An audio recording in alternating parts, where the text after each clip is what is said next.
It's me again, Twinkle, and welcome back sa aking YouTube channel. So for today's video mga ka-stars, hindi naman halatang excited talaga itong mga kasama ko dun sa pupuntahan namin. Dahil po yung pasyalan po na pupuntahan namin dito sa Oriental ay talagang dinarayo rin po ng mga turista na galing po sa iba't ibang bansa. Pero bago nga po kami umalis mga ka-stars, itong pinsan ko may nakita sa TikTok, yung trending daw po ngayon. So pinagaya niya sa amin, kaya lang hindi po talaga namin magets-gets nung una. Kaya ang ginawa po niya ay nag-search po ulit siya sa TikTok kung paano po ito gayahin. So ayan na nga po, ipinakita niya nga po sa amin kung ano ang tamang steps. Abay, akalain mo yun, akala mo pang hip-hop yung gagawin namin, pero napakasimple lang naman yan, oo. Siyempre mga ka-stars, alam nyo naman lahat ng bagay na tututunan, di nakuha rin po namin yung tamang steps. So ayan po, nagpicture-picture na lang po muna kami bago kami umalis at pumunta roon sa aming pupuntahan dito po sa Oriental. A few moments later. Ayan mga ka-stars, nandito na po tayo sa Molye Bay of Puerto Galera. Alam niyo po ba mga ka-stars, sa unang bungad pa lang po papasok dito sa bay na ito ay talagang napakaganda, oo.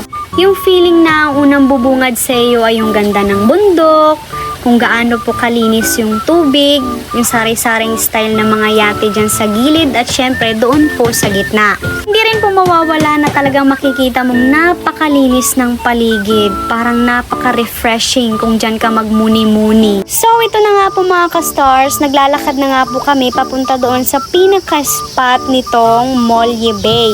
Dahil sabi nga po nila, hindi makukompleto ang pagpunta mo rito sa Molye kung hindi ka makakakyat doon sa kanilang barko. Tara mga ka-stars, samahan nyo kami i-explore ang loob nito. Let's go!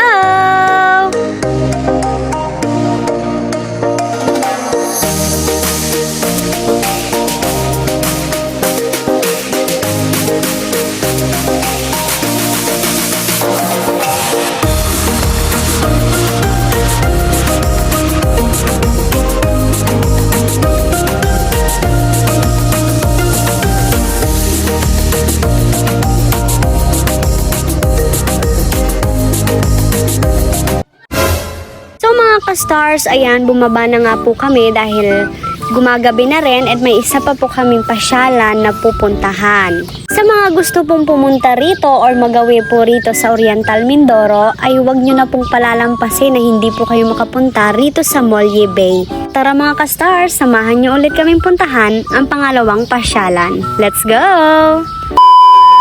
So ayan na nga po mga ka-stars, naglalakad na nga po kami at binabaybay po namin itong daan na ito papunta po roon sa mismong looban. Sa sobrang dami po namin ay talagang na-occupied po namin yung daan. Oo, tingnan nyo naman po kung gaano po kami karami. O, masaya pa po yan ng mga pinsan ko. Ayan, may pakaway-kaway pa ho sila.